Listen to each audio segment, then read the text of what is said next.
Well, good morning, everybody. How's it going? I'm doing excellent, Ed. How you doing? Doing good, Bobby. Thanks for being here. Yeah. So it's Thursday. Thursday. Hey, don't remind me, man. It's getting hot. Yes. I wonder if it's really going to hit hundreds this weekend. That's not fair, man. It goes going from the 80s to triple digits. Yeah, well, what are you going to do? Yeah. Get a pool. I don't have a pool, so Go to your mother-in-law's house. yeah. There you go. Borrow hers for the weekend.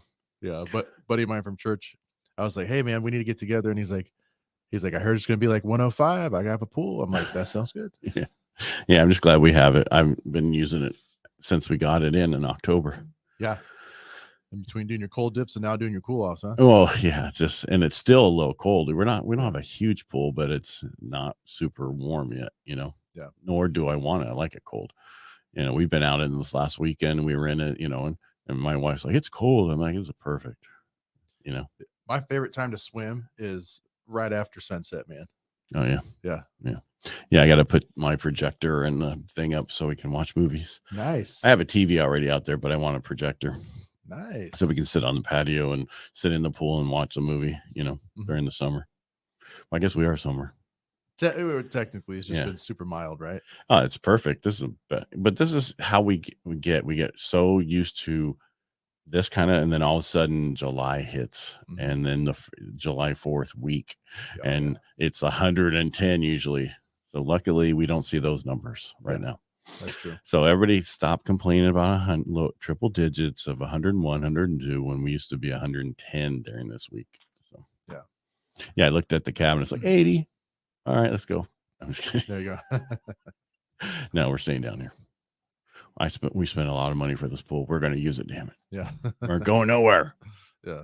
No, we'll wait till it's a little bit warmer. Well, the problem is when it's really hot down here, it's about 20 degrees difference. Well, if it's 90 up there, that's not comfortable. True. Yeah, because you have AC up there. Yeah. Yeah. Yeah. I put it in a few years ago. Oh, okay. Like the second year we owned it, my wife gave me such grief about it, and she uses it more than I do now. Yeah. Yeah. So yeah. Oh, we don't need that. That's just ridiculous. I'm like that 1 month. That is it gets 85 in the cabin. You got to wait to cool down, and it's just uncomfortable. Yeah. And if you're not at the lake, it is horrible. And we're not, that's when everybody goes to the lake, Pinecrest Lake. Luckily, there's other lakes filled now. Well, what you're talking about, the temperature of the house, right? Right. A lot of times when I'm showing people older homes, and they have like 10-foot ceilings, I'm always like, the reason they had high ceilings, right? And they had these awnings over the windows and all these different things was to control the temperature of the house, right? Because I don't think air conditioning came around to like the 50s. Yeah, well, a lot of houses don't have it still. Even then, yeah, that was my like son's place up in Yelm, Washington doesn't have it. No, but half the time they're in the 60s, 70s, but then they get to 90 one day, right? And you're like, everyone's dying, right? Yeah. And a friend of mine lives up there, and she does Helping the Brave podcast. She's like, yeah, my dad worked for a HVAC company. He actually owned it. So we always had air conditioning. I was like, that's not fair. Well, maybe we can work something out for your son. I said, well, you can talk to him because it's not my house. Yeah. I'm not paying for it. No, I've done enough already. Got him a Traeger, and now he knows how to cook. Awesome. Yeah. Well, go ahead. Okay, so there was something you want to talk about. Yeah, I had somebody call me last week, and I wanted to talk about earlier this week, but we got inundated by other stuff we were talking about on Tuesday, which is fine. It's all important. I had somebody call me about getting qualified, and they work regular job, $25 an hour, whatever. It's just an example, making that per hour, and they work 40 hours and plus overtime. So I went through his number, but then their significant other, it works at a certain, this is the same for hair salons, nail salons, all those type of businesses. They usually don't pay W-2, right? They're independent contractors and they're 1099. And this is for anybody who works this way. Well, with 1099 independent contractors, we have to see what you show as your income on your tax return. Because I've had it where people go, I made $200,000, and they're talking about their corporation, but not them, right? And they think they're the same because it's such a small corporation. No, it's what you show on your actual tax return after all the stuff you've written off on your business. Yeah. That's the number we work off of. Okay. And if it's a, S Corp, that's a K1, the K1s and those kind of things that you're going to get from that. You don't get K1s from C Corps. You only get them from S Corps. Gotcha. It's a lot to get into, but I just want to make sure you understand as a business owner. So a lot of people think if they're a nail salon or haircut or whatever, they're not a business owner. You're a business owner, right? Unless you're W-2, however you get paid, you're considered independently contracted as, and that's like a business owner. Well, I was just say same with us, right? Yeah. Well, Realtors some of us. No, loan officers are supposed to be paid W-2. Oh, really? Yeah. They get paid a minimum wage plus then they get their other stuff. Yeah. So they got to be paid a minimum wage, and it's different. So loan officers supposed to be paid that way, but and you guys are independent contractors. And that's why a lot of you have corporations, LLCs, that get paid just to be paid through so you can write stuff off. So you're protected. With us, you can do the same thing as a loan officer, but most loan officers are W-2. So then they make, like you guys make, that's a lot of payment on W-2. Yeah. Right. And so if you got commission, the problem with commission is they take like 45% of it. It's like overtime, right? Well, it's just they take 45% of it because it's commission, period. And that's what's so sad about the way that they do that. And then you have to do self-employment tax. Now we're going down a totally place I didn't want to go, but I'm just wanting to talk about, you have to understand. So the people I was qualifying, I'm like, okay, normally I can just do it right now. I need to see the tax returns. I need to see what that shows, because everybody doesn't know what they make when it comes to an independent contractor. They don't, some people make $50,000, $60,000, $70,000, $80,000, but they show $20,000 in income or a loss. Right. Yeah. And the worst ones are, so that's how you deal with that. So when you're in that situation, just understand we're going to need tax returns and we're going to need that kind of stuff just to see what those numbers are. And also what happens is a lot of times if you write off depreciation, we can add that back in on the business stuff. So if you went and bought a brand new, or you went and bought a F-250, right, for 60 grand, you can write that off as depreciation. We can add that 60 grand back in. Oh, okay. Okay. That's what I'm talking about. Okay. So there's a lot. We just have a form we go through, we put everything in, and that's how we figure it out. Okay. And so you just understand it's a little bit more involved if you are 1099 or as a business owner. Gotcha. All right. Perfect. That's what I wanted to make sure that we went over. Yeah. That part of it. Well, especially like you said, you have one that's a W-2 and one that's 1099. Now, how often do you get two applicants that are 1099? Well, it just depends on what they do. Yeah. One thing I wanted, let's just say, I don't know, 10% of the time. I have no idea off the top of my head, but if you do a Mary Kay, or if you do one of those additional things on the side, Tupperware, how the people do that additional ML, some type of little business or whatever on the side, and they write things off and they take a loss on that business, say $5,000. That loss, if you keep that business, goes against your other income. Okay. So be careful when you have those types of businesses, that if you're going to go buy a house. So if you bring in $50,000 and now you have a loss of $5,000, you only bring in $45,000. Okay. You follow me here? Yeah. Yeah. So you just have to be careful using those companies. If you own a home and never going to sell it, then it's no big deal how you write it off, but just understand what you're going to do on losses of companies. Now, if you had a loss of a company, no longer have that, then it doesn't go against you. Yeah.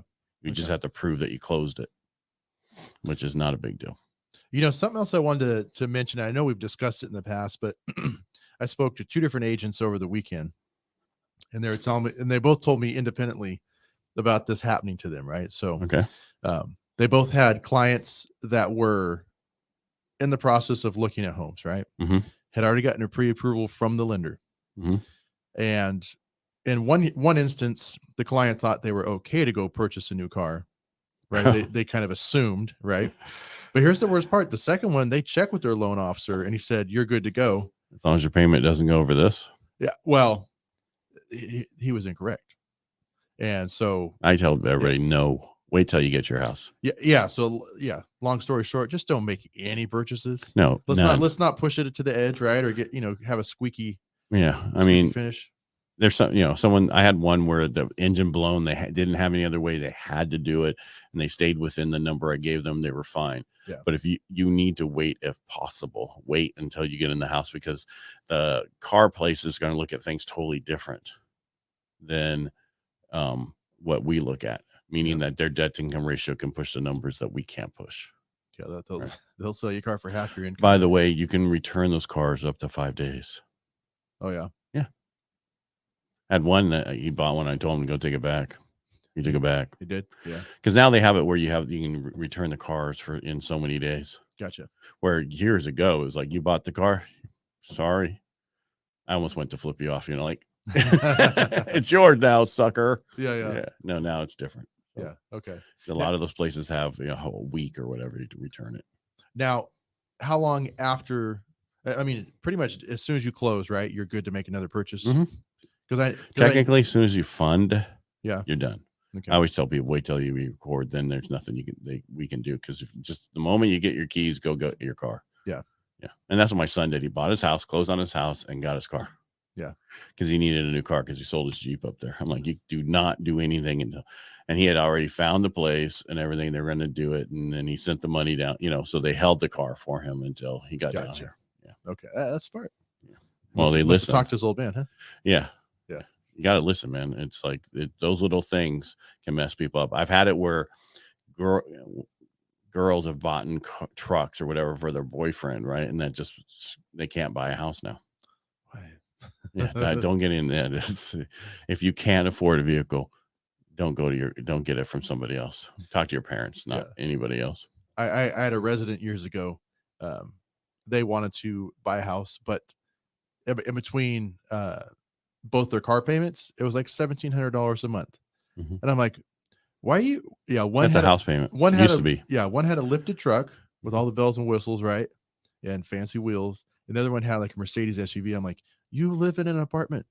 Why are you driving stuff like this? Because I can, because I live in an apartment. Go check out Dave Ramsey. My payment is so cheap. Hold on. Back up. Yes and no on what you just said. Oh, yeah. I know you're not really a big fan of him, huh? No, what I'm not a fan of him is cutting up your credit cards. Yeah, I remember you mentioned that. Well, if you're trying to buy a house, you can't do that. No, it doesn't matter. You're all going to eventually going to buy a house. You can pay them off. Just don't, or if you cut them up, just don't cancel them. Yeah, well, canceling and cut them up are two different things, right? Right. Cut them up. I don't care, but just don't cancel them. But you still have to utilize the credit in order to get it. That's my only negative against him, is the way he tells people. It's okay. But does he say to cancel the credit card? Yes, he does, because he thinks everybody is in an AA. You follow me? Like, just meaning that everybody that goes through his thing can't control credit. They can't control themselves. Not everybody's that way. Some people get into trouble and they never get back, never do it again. Other people have to stay in that type of thing for the rest of their life. I get that.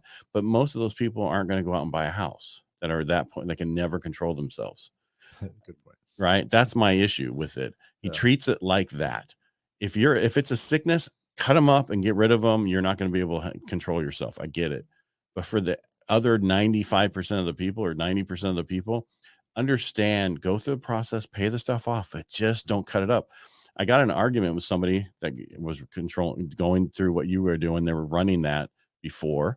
And the argument was, they said, well, just go get a manual underwrite. It's no big deal. A manual underwrite is a big deal.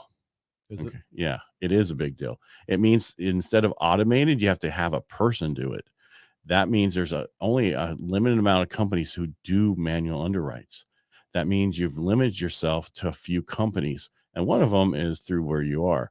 But the problem is, if you have a low FICO score because of this, you're limited that way, and you have to go FHA and stuff. And now you just limited your payment, all the other stuff. So how is it helping you? Yeah. It should help you to build your credit, not kill your credit. Are you following me? Yeah, you should be able to do both. That's my only negative about it. I have nothing against Dave Ramsey. Because he's been saying for the last this is the best time to buy for the next 5 years. Mm-hmm. I totally agree with that. I agree with not having a bunch of credit card debt, but I don't agree with destroying your credit to get rid of everything. Gotcha. Okay. Now, if you've got late payments and behind on everything, it doesn't matter. But to rebuild it, you know what I mean? That's the thing. I just don't like manual underwrites because it limits you to not always to get the best deal out there. Yeah. Okay. That's just my take on it. I'm sorry if I came off too strong or whatever. Oh, no. No, but that's just because I want to make sure you understand that I have no problem with getting rid of debt. That's great. I don't want people in debt because then that allows me to get you a much better payment. But don't destroy your credit just to get rid of credit unless you have a sickness. You follow me? That's why I said AA, because people go through that, have to go through that. They don't have a choice. It's not like, oh, I just can stop drinking. They can't stop drinking. And that's how he just teaches everybody the same way. Yeah. I'm going to say I haven't had a credit card in probably 15 years. You probably need to get one. I'm going to say, because I got upside down in one, right? Right. But you can still get one and have control over it. Just because that's how you build credit, dude. Yeah. I mean, well, I was going to say, saving that nest egg, right? But one strategy I heard that was pretty good, right, was get that credit card for emergency funds, right? Like, and put it in a Ziploc bag and fill it with water and freeze it. And that way, if you want to make a stupid purchase, you got to think about it. And well, my thing is you have to utilize it or it doesn't work. True. Okay. You have to put something as far on as it. Building your credit. Well, no, just if you don't use a credit card, it knows that you're not using it and it doesn't give you credit from it. So now, how about a car payment? Is that something that's going to boost your FICO score? Yes, but the thing is, it wants you to have all types of credit: house payment, car payment, credit card payment. It wants to see that you get the best credit from your credit card use, because it's showing that you know how to utilize it. And just because you got in trouble one time, Bobby, it doesn't mean you're going to get in trouble this time. I was 19. Right. You have a budget. We didn't have a budget at 19. You have a budget now. You should give it to your wife. What you should do is get it and put groceries on it, all your purchases on it, and pay them off, so you get mileage, so you and your wife can go on a trip. Yeah, that's good, man. And then cash in that mileage for that trip, because you guys spend a lot of money just at one place, right? And just get that one and just use it and pay it off. Yeah, $600 at Winco the other day, man. I'm just saying you can build up a lot of points to be able to use it for other things. Yeah, as long as you can control your purchases. Oh yeah, that's why I'm not saying get a ton of them. Get one and get a good balance on it, and just you have to have it paid off each month. Leave $10 on it, but pay it off other than that. Yeah. And now if you're on a budget, you can control yourself. Oh yeah. Right. But that's my only negative. Just be careful doing everything. Right. Cut them up, but just don't get rid of them unless you have a major problem that you can never get away from. Yeah. That's just my take on it. All right. Cool. I'm going to get off my soapbox now. But anyway, make it a great day. Anything else, Bobby? No, that's it, man. All right. Everybody, thanks. I'm sorry I got on my soapbox, but I just want to make sure you don't destroy your credit while you're trying to fix what you have going on. Sure. Yeah. No, obviously you know the nuances of it. So I wrote a book. I know. Just kidding. All right, make it a great day. Yeah, I'm gonna say you don't have buy Ed's book anymore. I don't have Get Ed's book. GetEdsBook.com. Yeah. You can just go on my website. It's under the book tab page. Okay. That's easy too. It's just I've been giving them out to so many people, hundreds and hundreds of books. So, if I qualify you, I send it out. If you're thinking about it, I send it out just so you can understand the process. Yeah. And again, I don't care if you go through me as long as you understand what you're doing. It's all about education. I'd love you to go through me, but it doesn't mean we're going to have the same personality that you like. So, all right, make it a great day, Bobby. Thanks for being here. And the best thing you can do to support us is just subscribe. I can't get that word out today. Subscribe to my YouTube channel, Ed Parcaut, or Bobby Atkins Realtor. That's the best way to support us. Bobby, thanks for being here. Anything you want to say? No, that's excellent. Thank you. All right, everybody, make it